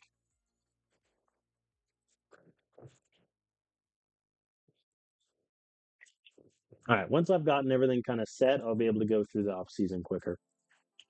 So auto assign trainings, all that jazz. Okay. Okay, first things first, let's look at the potential of the O lineman. C plus gone. C, sorry, Kelly. Found a hidden gem, but like kind of rather prioritize those guys. Booker gone. Burrow gone. Myers gone. Like the hidden gem, I mean, yeah. I think these 4 O linemen, or for the JUCO and then these recruits, I don't hate that. They can all get ace pitches. I think Blair's going to be the one I'm going to get leapfrogged on, but that's Michigan. Tack it. Do I have a recruiting visit to set up for you? Oh, these two are also. I am so smart scheduling Michigan. Okay. All right. So next group to send to camp, D lineman. Even though I know a lot of their potentials. Brian Ahmed, get out. I'll send these 4 to camp. Ooh, A plus potential. Simpson. Hello. Slaughter. 92 block shed. Good. Oh. I think I kind of want to. Do I bail on Gill and prioritize Slaughter? I think I do. Au revoir, Gil. All right, those guys are Camp. Simpson, you can. No. Simpson, you get a good pitch as Kane. Okay.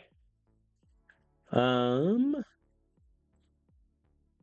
at linebacker really quick. F minus potential, get out.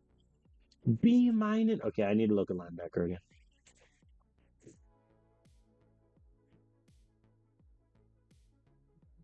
Just realized I forgot the tight end position existed. It's fine. 1, 2, 3, 4, 5, 6. Okay, cool. That's all my camps sorted. Billy, here's the thing, buddy. C plus potential. I'm gonna have to compete with all those schools just to save myself the time, really. JUCO guy honestly wouldn't be a bad idea if we do lose Jacob. Also, Elliot Green. Sorry, buddy. Okay, so that's camp done. I still have 6 pitches. I'll just give you an ace pitch. Is everyone okay? Now let me give pitches to the running backs. They're not going to be good pitches, mind you. Yeah. Let me find some linebackers because it's not looking great here, guys. I'll scout the top interest guys and see. Oh, it's 2-star. Hold on. Thank you. Okay, Phelps in. Michael Phelps. Let's go. Andrews in. I accidentally wasted a scout there. And it came back to bite me because I could have known Walker. All right, I'll target him at least. And I'll target the rest of the guys on this page. That brings me to 8. So I need a few more. Recruit rating. Screw it. Give me these 4. Okay. And all my pitches are done, right? Oh, 2. Congrats, you two. You get an obligatory okay pitch. All right, let's advance the week. We're on to the summer. Where I'm at, an hour 50. Yeah. Get my practices in. Auto assign the trainings. Okay.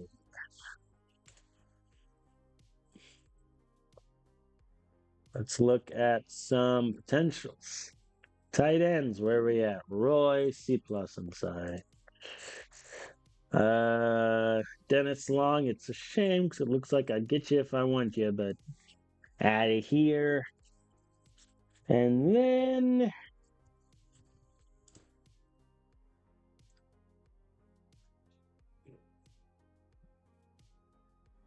I like the JUCO guy, but I think my resources might be spent better elsewhere. So yeah, I'll drop the JUCO guy. Let Bama get him. I mean, Lilly obviously is the priority. His pass blocking is already really good. So at that point, let's see, 89s. I will drop from Holmes and stick with these 3.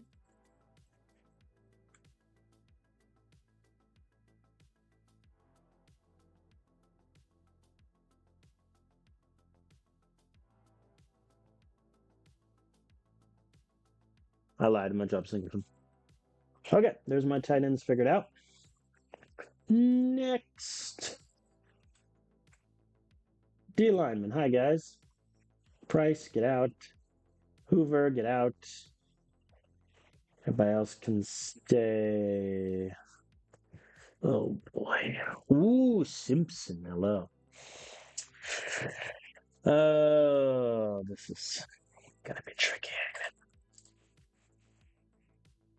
I think Ross.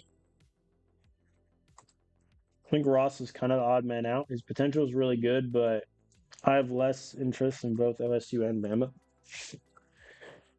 Whereas with Slaughter, I have 97 interest. I mean, with Newell, I'm behind also.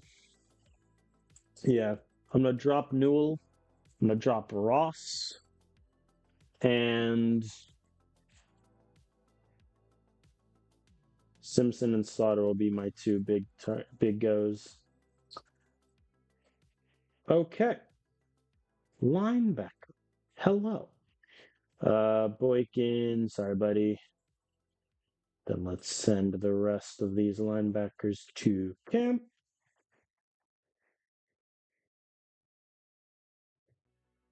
Is that 10 or 9? That was 10. Perfect. And you two can just get ace pitches in the meantime.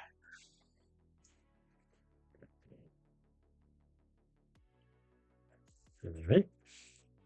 Then I'll just do the best pitches I can to all these fellas.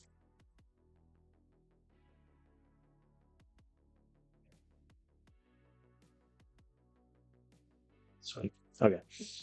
All right. So running back, tight end, O line, D line, linebacker, corner is next. Hello, chums. I'm gonna scout the first grouping. Ooh, interest is a 64. Yep, Philip, get in the building. JUCO guy. No,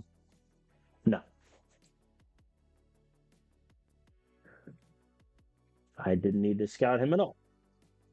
Fair enough.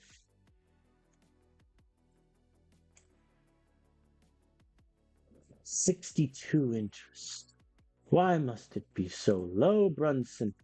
What do I owe? You care about playing time. Well, fair enough. Oh, academics were in the mud. All right, and then I guess I will target 1, 2, 3, 4, 5, 6. And then interest score 1, 2, 3, 4. All right, that is all the pitches, camp visits, etc. Hence the week. Flying through the summer. Auto practice as is our want. Auto assigned trainings. We're back.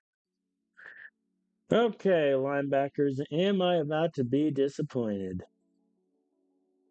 Yes, that's pretty much a resounding yes. F plus, get out. King gone. Man, this is. I mean, he already is an 82 overall, but I'm 10 less interested in Oklahoma and Georgia. No. Not worth it. Not worth the fight on Price either. Not worth the fight on Barrett either. I can schedule a visit with Weaver. Do I even want to? I mean, not really. He's a Texas kid who cares a lot about proximity to home and playing time, of which I can offer him neither. Nah, not going to bother. I can schedule Grant Massey. Yeah, I think I'll do so. None of the schools that are interested in you. Oh wait, Boston College. Nah, must be an away game. Dang. All right, I mean you get week 2 then. Them's the rules. That's the rule. If you can schedule first, I will schedule you very early just to get it out of the way. Okay. So, last group, I just want to scroll through really quick and make sure I know everyone's potential outside the corners. All right, I already know a decent amount of the corners anyway. So let's send these guys to camp. I'm not going to schedule them until I know their potential.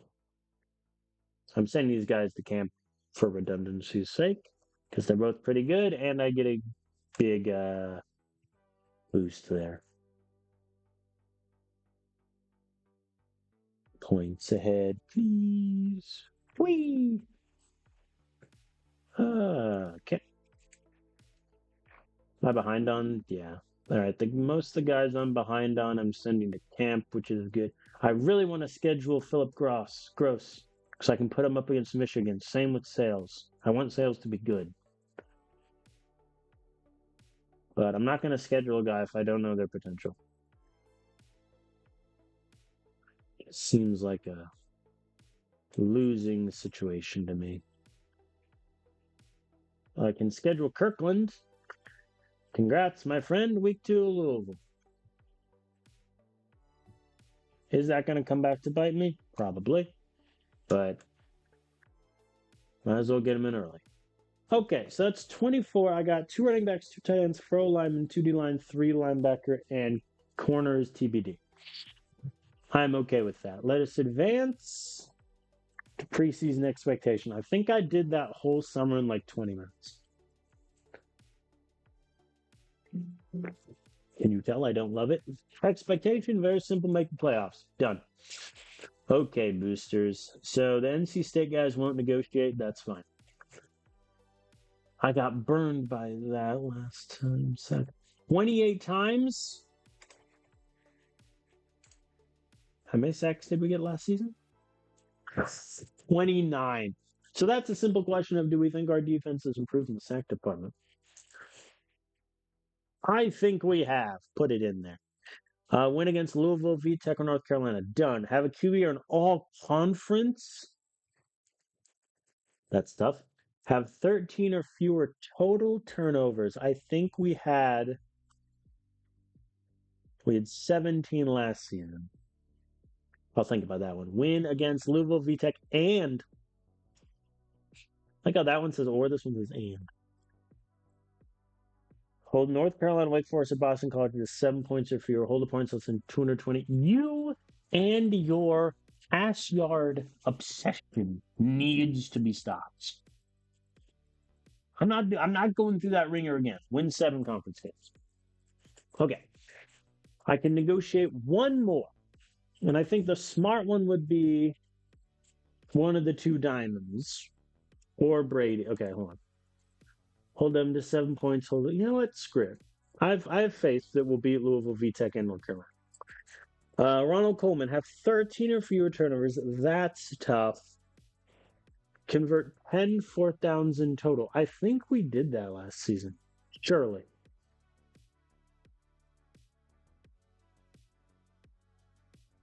%70%, but it doesn't. I mean, we surely did 10.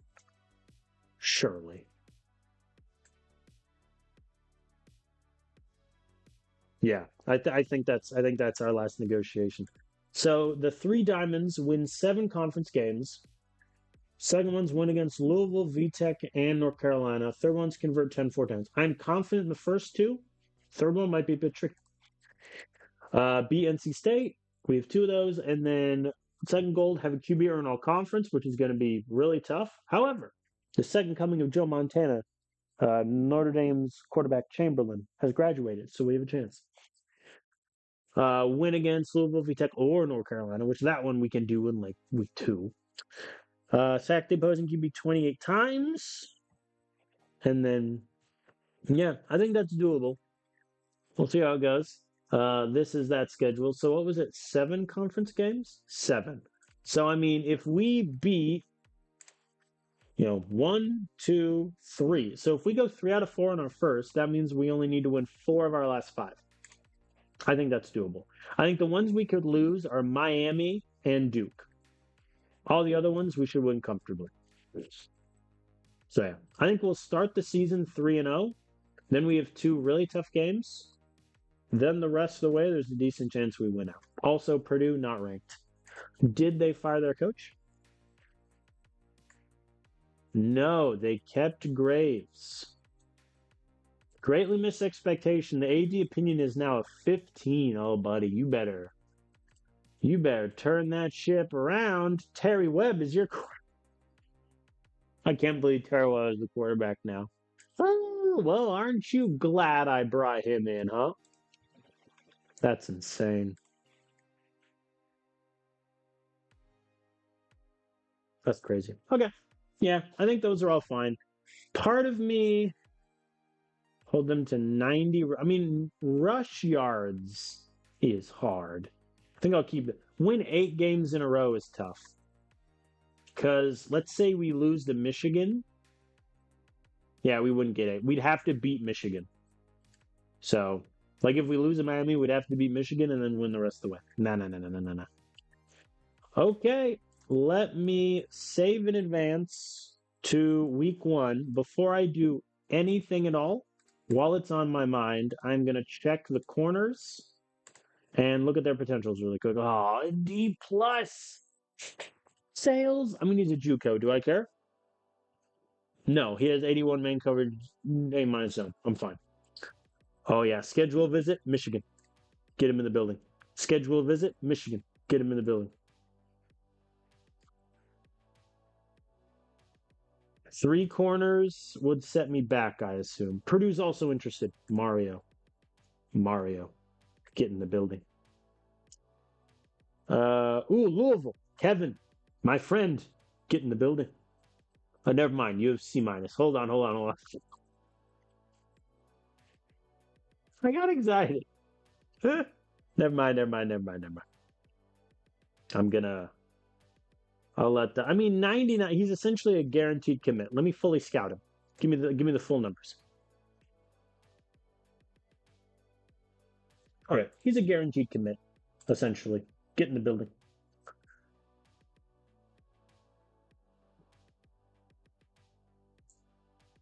Well, Andy's in the same boat as Patterson, but no, I like Patterson better. Sorry, Andy. Okay, let me clear out this. I mean, they're all there. Oh boy. Yeah, this is a lot of corners I'm going after now. Actually, I kind of do need to thin the ranks a bit. Hold on. I didn't expect them all to be that good.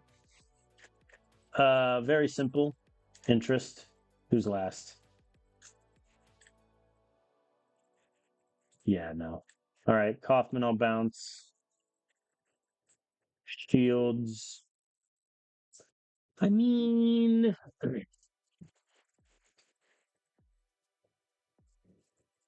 I still in the fight for Gross camp. Yeah, bounce. Mario, I'm scheduling. Yeah, I mean,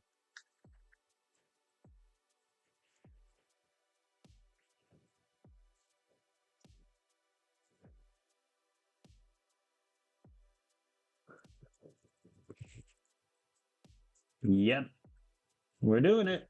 We're keeping all these guys. Sweet. All right, so our recruiting is more or less set.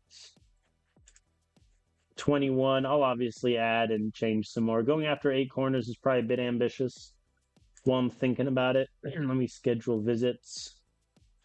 Newman, Navy. Or Navy.